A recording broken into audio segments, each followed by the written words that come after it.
qu'est-ce que l'Éternel dit encore concernant ce pays? Parce que nous avons plein de nos parents, amis, frères et sœurs qui y sont. Merci pour la question. La France est un pays avec lequel Dieu, le Seigneur Jésus-Christ, a un projet. Le Seigneur a un projet, a un plan avec la France. Et un réveil va aussi venir en France. Un puissant réveil va aussi venir en France. Et je voudrais juste vous dire, c'est dommage de voir que ça fait mal quand tu annonces des choses et on te prend pour un rigolo, pour un plaisantin qui a envie de se faire voir, qui a envie de se faire un peu connaître. Et ça fait mal de voir que tu dis des choses qui, à la force du temps, te donnent raison. Oui. Parce que tu avais vu juste.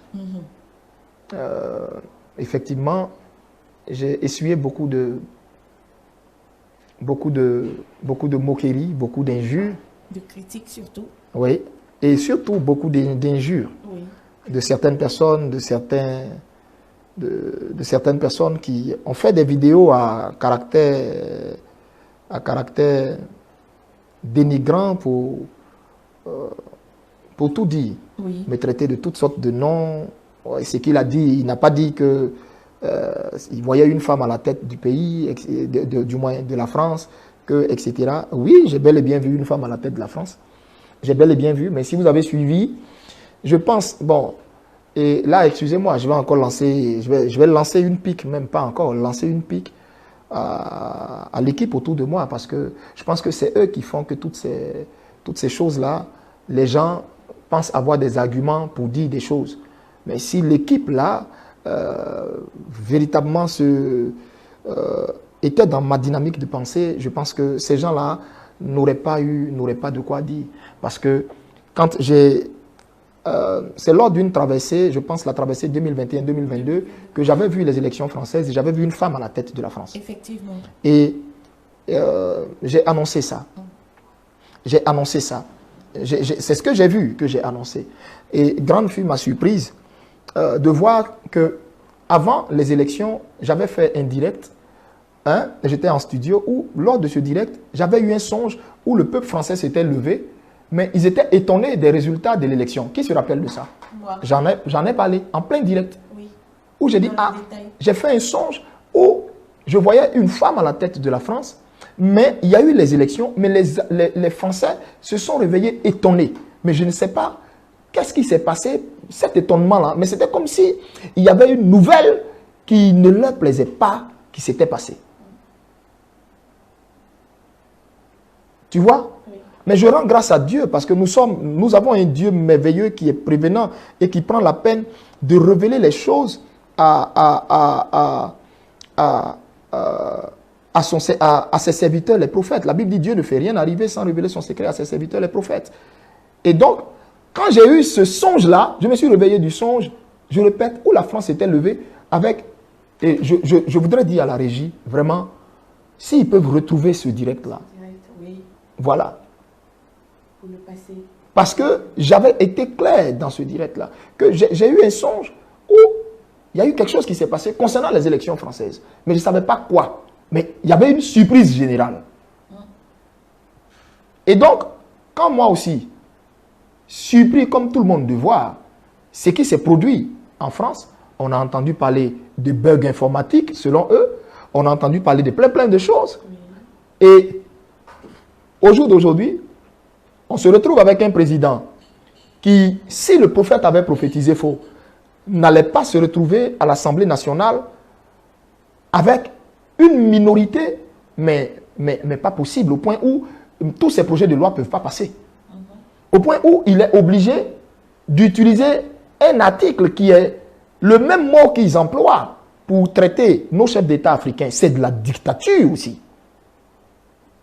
Ne pas tenir compte de ce que son peuple dit et puis utiliser son droit de veto pour faire passer quelque chose que le peuple rejette totalement, c'est aussi de la dictature. Yes. Mais, et tout ça, le Seigneur vous avait annoncé par ma modeste voix pour vous dire, c'est le quinquennat que tu n'aurais pas dû faire. Il y a eu un direct, pas un direct, mais là c'était en plein culte. Je suis allé vers la caméra. Et on était au lycée Simone Yves Gbagbo. Et j'ai dit, j'ai entendu plein de choses, des rires. Oui, il a dit ceci sur la France. Où est cette machin? Et j'ai dit, vous allez être surpris parce que ce quinquennat que vous êtes en train de voir, ce quinquennat que vous voyez là, il risque de ne même pas aller à son thème.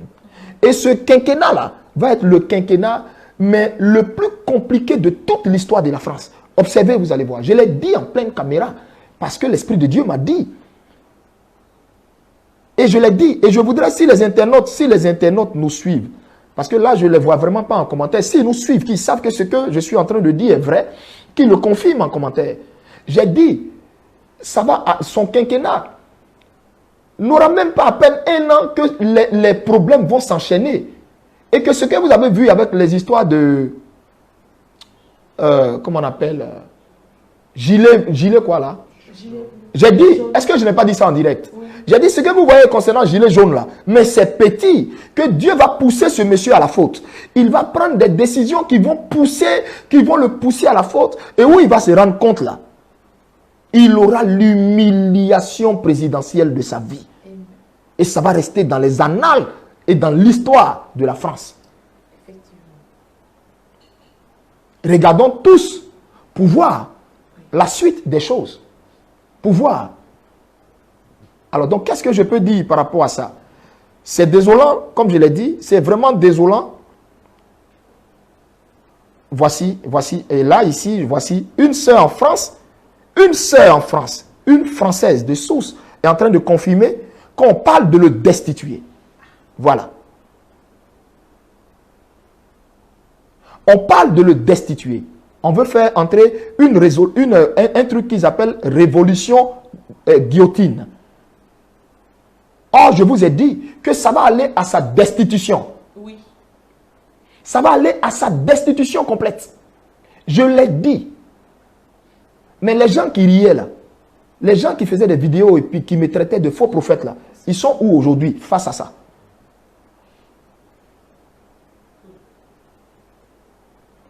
Et simplement parce que les gens n'écoutent pas le Seigneur.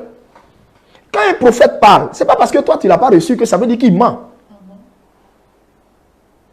Une prophétie, elle peut avertir, exhorter, consoler. Mais ce n'est pas parce que toi tu ne l'as pas reçu que ça veut dire que c'est faux.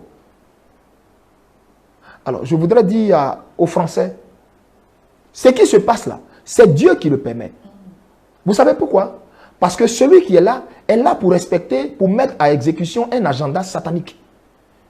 Et le Seigneur veut le freiner, le Seigneur veut le déloger de là, parce que le temps de la moisson du Seigneur, Jésus n'a pas fini sa moisson. Il y a des fils qui doivent rentrer à la maison.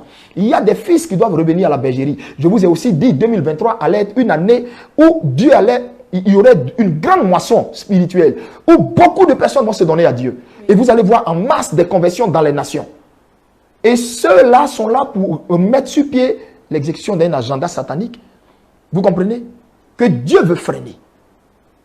Je voudrais dire aux Français de demeurer dans la prière, de demeurer ferme et de ne pas se dire que ce qui se passe là-bas, c'est une œuvre des ténèbres. Bien au contraire, qu'ils soutiennent ça dans la prière. Parce que c'est Dieu qui est en dessous de tout ça. Voilà. Des temps difficiles arrivent. Des temps plus graves. Où il y aura, je répète, où il y aura pénurie, famine. Je ne parle même pas de pénurie, je parle de famine. Il y aura famine.